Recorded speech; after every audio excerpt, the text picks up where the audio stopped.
1975 was a year that changed everything. Vietnam was ending, fashion was bold, and the music was revolutionary. As these songs turn 50 in 2025, let's explore the fascinating stories behind these musical masterpieces that shaped a generation. Lady Marmalade by LaBelle almost never happened. Patti LaBelle initially refused to sing it, considering it too risque for her church-going mother. It took blues legend Dr. John to change her mind, convincing her that the song told an important story about survival in the French Quarter.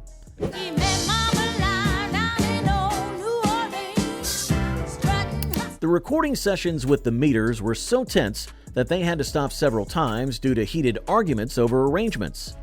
The group's evolution from the clean-cut bluebells to the space-age glam of LaBelle was nothing short of revolutionary. Their manager, Vicky Wickham, faced serious pushback from radio stations and television producers who claimed the group's new image was too radical for mainstream America. The French chorus sparked nationwide controversy, with southern radio stations banning it while urban stations couldn't play it enough. Despite the controversy, or perhaps because of it, the song went on to sell 2 million copies and has been covered by artists in every decade since. War's Why Can't We Be Friends emerged from the genuine social upheaval. As one of the few integrated bands of the era, featuring black, white, and Latino musicians, they faced death threats and venue rejections in certain parts of the country. The song was written after violence broke out between ethnic groups at one of their concerts. The band locked themselves in United Western Studios for 3 days, working through their experiences.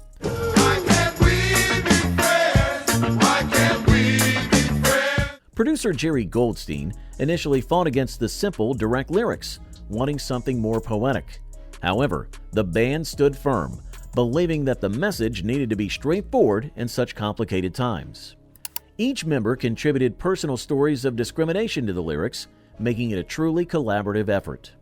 The song found an unexpected audience when NASA chose it for the Apollo-Soyuz test project, becoming the first rock song broadcast in space, while American astronauts and Soviet cosmonauts shared a meal in orbit. The band later received letters from people on both sides of the Iron Curtain, sharing how the song helped them see past political differences. Major Harris's Love Won't Let Me Wait gained its famous sensual atmosphere by accident. During recording at Sigma Sound Studios in Philadelphia, backing singer Barbara Ingram spontaneously added the controversial moans that made the song famous. Producer Bobby Eli wanted to remove them, fearing radio stations would ban the song, but Harris threatened to walk away if they were cut. At the time, Harris was dealing with a severe drinking problem that nearly derailed the recording sessions.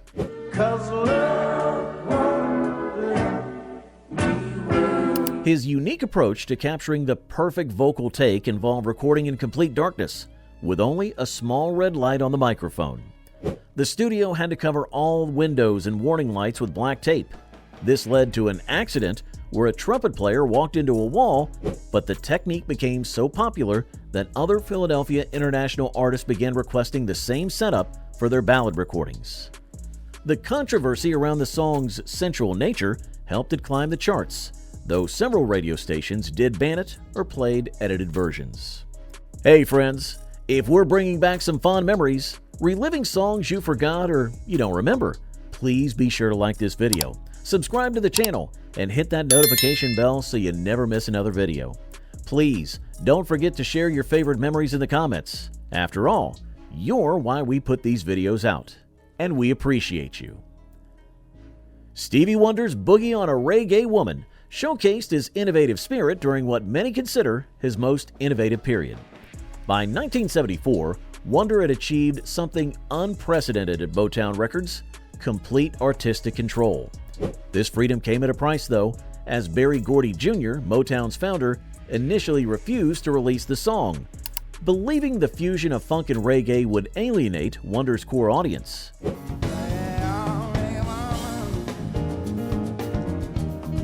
Wonder played virtually every instrument himself, including a groundbreaking bass line on a Moog synthesizer.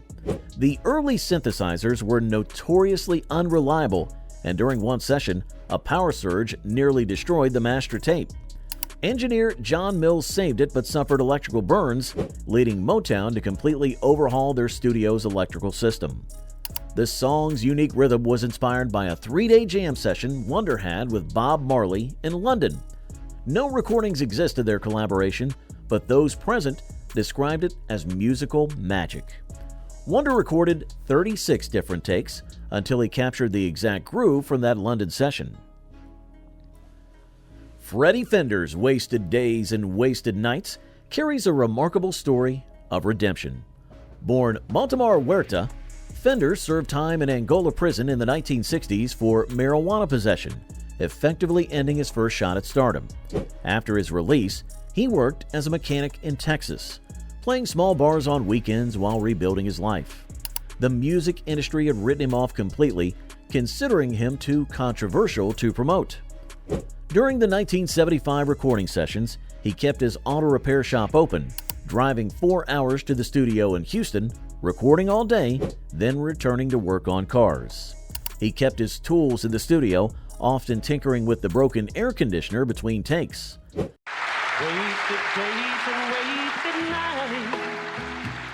The sessions were emotional and often difficult, with Fender still dealing with the trauma of his imprisonment.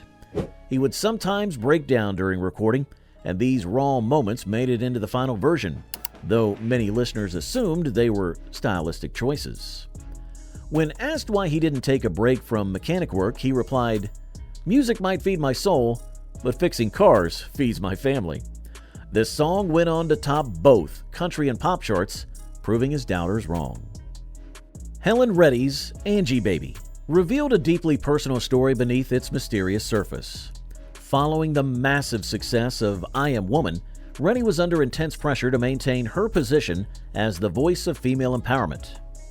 Instead, she chose this psychological thriller of a song that made many of her feminist supporters uncomfortable. The recording sessions were marked by conflict between Reddy and producer Joe Wishart. Reddy wanted to push the psychedelic elements further, arguing for more experimental sounds and effects. Wishart, concerned about radio play, pushed back hard.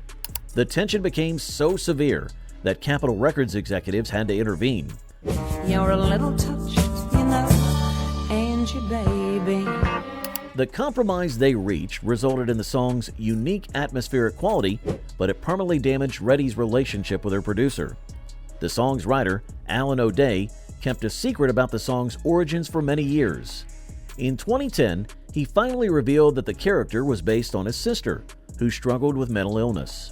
The song's enigmatic ending, where a young man disappears into Angie's radio, was inspired by his sister's claims that she could absorb people who threatened her.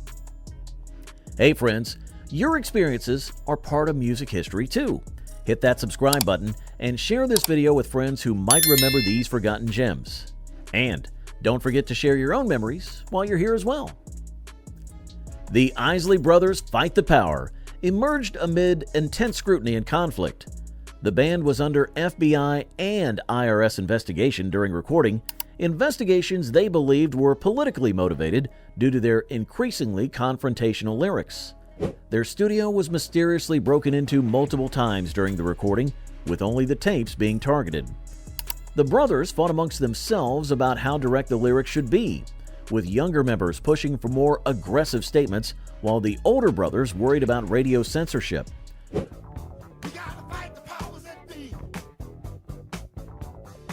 Ernie Isley's blistering guitar work came from a place of genuine anger.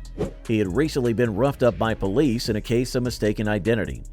During the final session, the studio was surrounded by police responding to a noise complaint.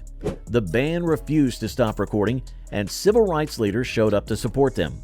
The resulting standoff lasted for hours, with the band continuing to play while lawyers negotiated with police. That tension and defiance found its way into the final recording, though the incident was kept quiet to prevent radio stations from banning the song. The Ozark Mountain Daredevils' Jackie Blue went against all commercial wisdom of the time.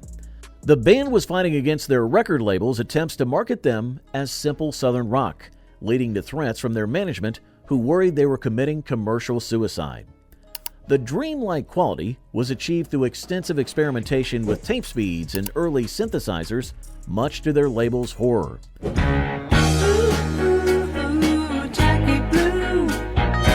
The band actually recorded 3 different versions: a country version, a rock version, and the final dreamy version we know today.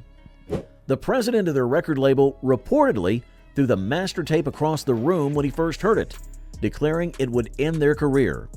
Instead, it became their biggest hit.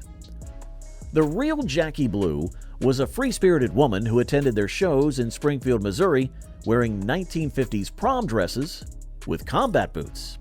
She disappeared after the song became a hit, only to be found decades later in a New Mexico commune, completely unaware of her musical legacy. When finally played the song, she reportedly said, "That sure doesn't sound like me. I hate blue." The Ohio Players' Fire brought unexpected heat to the studio. During the initial recording sessions, their studio actually caught fire, destroying early takes. Some band members saw it as a bad omen and wanted to shelve the song, leading to heated arguments within the group. The fire department's investigation suggested possible arson, though nothing was ever proven.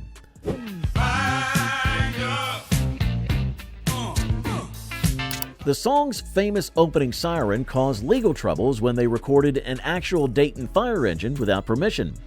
They had to recreate the sound electronically, a process that took 2 weeks and forced band members to take side jobs, including one who worked as an actual firefighter during the reshoots.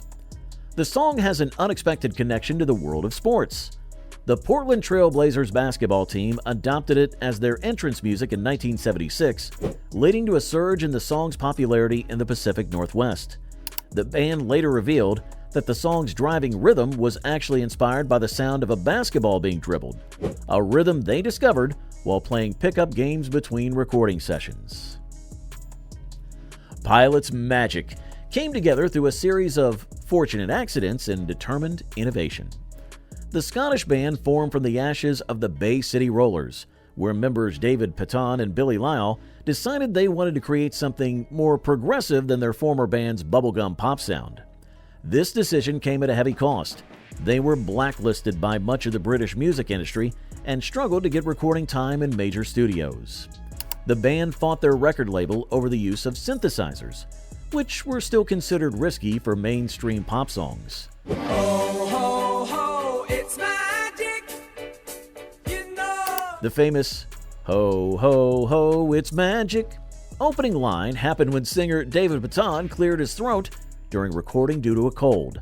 Producer Alan Parsons liked it and convinced the band to keep it, despite concerns it sounded too much like a Christmas carol. Radio stations initially resisted playing it, thinking it was a holiday tune, forcing the band to send out press releases explaining it wasn't a Christmas song at all. These songs, now turning 50, remind us that great music often comes from struggle, controversy, and the courage to push boundaries. Each track carries a unique story of perseverance, creativity, and the magic that happens when artists dare to push beyond their comfort zones.